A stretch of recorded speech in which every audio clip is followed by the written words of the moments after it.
महाराष्ट्र विधानसभा चुनाव में seat sharing को लेकर महाविकास अघाड़ी में काफी बवाल देखने को मिला। 3 दल, उद्धव ठाकरे और राहुल गांधी की कांग्रेस और शरद पवार की एनसीपी, इन तीनों के बीच सीट शेयरिंग को लेकर बात नहीं बन पाई, लास्ट तक नहीं बन पाई। महायुति में बीजेपी ने लगभग 99 उम्मीदवारों की लिस्ट जारी कर दी। यहां अभी तक महाविकास अघाड़ी में सीट शेयरिंग की बात तय नहीं हुई थी। आपको बता दें, लगातार खींचतान की खबरें सामने आती गई। नाना पटोले और संजय राउत के बीच जो खींचतान हुई, उन खबरों को सभी लोगों ने देखा, लेकिन आखिर तक सीट शेयरिंग पर बात नहीं हुई।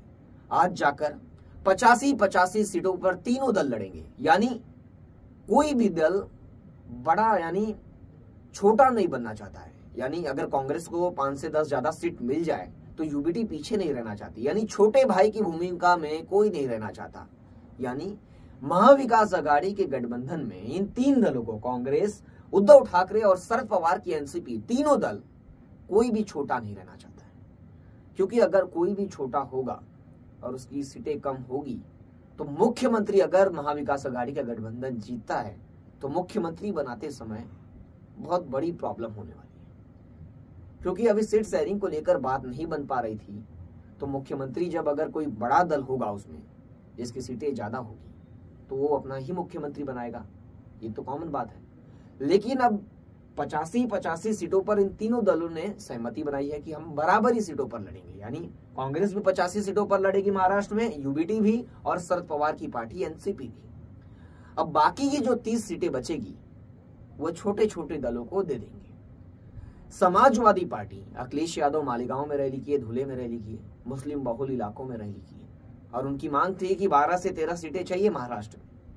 क्योंकि लगातार जो हरियाणा में जो रिजल्ट आया कांग्रेस का, उसे लेकर इन लोगों ने, यानी जो विपक्षी पार्टियां जो गठबंधन में इनके साथी हैं, वो दबाव बनाने लगे कांग्रेस को कि हमें हिस्सेदारी चाहिए, कांग्रेस हमारे बिना कुछ नहीं कर सकती। लेकिन अब हिस्सेदारी मांगते मांगते कांग्रेस भी पीछे रहने को तैयार नहीं है। अब इनकी सहमति बराबरी सीटों पर बनी कि तीनों दल बराबरी सीटों पर लड़ेंगे, 85-85 की सीटों।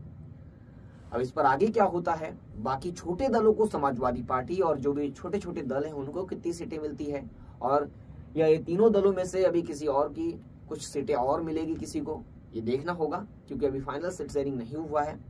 अभी वहीं यूबीटी ने सबसे पहले महाविकास अघाड़ी में लिस्ट भी जारी कर दी उम्मीदवारों की, 50 से 60 उम्मीदवारों की लिस्ट जारी की है यूबीटी ने अभी तक। वहीं महायुति की बात करें तो महायुति में तीनों दलों ने लिस्ट जारी कर दी है, शिंदे सेना ने भी, अजित पवार की एनसीपी ने भी, और भाजपा ने भी। अब आगे देखना होगा कि क्या होता है।